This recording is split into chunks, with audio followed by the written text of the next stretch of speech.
গত 15 বছর ধরে শেখ হাসিনার সরকার এক স্বৈরতন্ত্রকে দেশের ওপরে চাপিয়ে দিয়েছিল।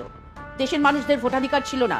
দেশের প্রধান বিরোধী দলগুলোকে বাদ দিয়েই নির্বাচন হতো, আর সেই নির্বাচনে জিতে হাসিনা প্রধানমন্ত্রী হতেন। আচ্ছা, তখন ভারতবর্ষের কেউ কোনো রাষ্ট্রপ্রধান বাংলাদেশের দূতাবাসে ঢুকে হামলা করেছিলেন, দেশের গণতন্ত্র ফেরানোর কথা বলেছিলেন? আজ ইসকনের দু একজন সন্ন্যাসীদের গ্রেপ্তার নিয়ে যারা এত উদ্বেগ, এত প্রতিক্রিয়া দিচ্ছেন, আন্দোলন করছেন, রাগে ফেটে পড়ছেন, তারা একবারও একটা কথাও বলেছিলেন? যখন জামাতের প্রধান আমিরকে কোনো রকম আত্মপক্ষ সমর্থনের সুযোগ না দিয়েই জেলে পুরে দেওয়া হয়েছিল, তাও আবার সেই জেলে যার হদিশ কেউই জানতো না। হাসিনার সরকার ধর্মনিরপেক্ষ ছিল? ইসলামিক রাষ্ট্রে ধর্মনিরপেক্ষতা ব্যাপারটা কেমন? যদি রাষ্ট্রের ধর্ম ইসলামী হয়, তাহলে তা ধর্মনিরপেক্ষ হয় কেমন করে? বর্তমান সরকার কেবল এই সব বিরোধিতা দূর করার কথা বলেছে। ভারত আর পাকিস্তান ভাগ হয়েছিল কিসের ভিত্তিতে?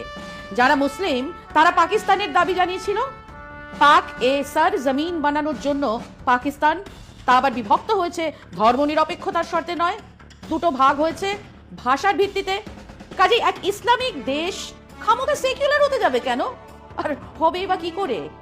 এবং ভারতবর্ষ কোনো মহান উদ্দেশ্য নিয়ে মুক্তিযুদ্ধের সময় বাংলাদেশকে সাহায্য করেছিল, এটা বললে ঘোরাতেও হাসবে। ইন্দিরা গান্ধী পাকিস্তানকে শিক্ষা দেওয়ার জন্য পাকিস্তানকে দুটুকরো করে তার ক্ষমতা, তার মিলিটারি পাওয়ার কমানোর জন্যই বাংলাদেশের মুক্তিযুদ্ধে সাহায্য করেছিলেন, এটা সবাই জানে। আর সেই মুক্তিযুদ্ধের জন্য বাংলাদেশের 30 লক্ষ মানুষ প্রাণ দিয়েছিলেন, 3 লক্ষ নারী সম্ভ্রম হারিয়েছিলেন, রক্তের বিনিময়ে স্বাধীনতা কেড়ে নিয়েছিল বাংলাদেশ।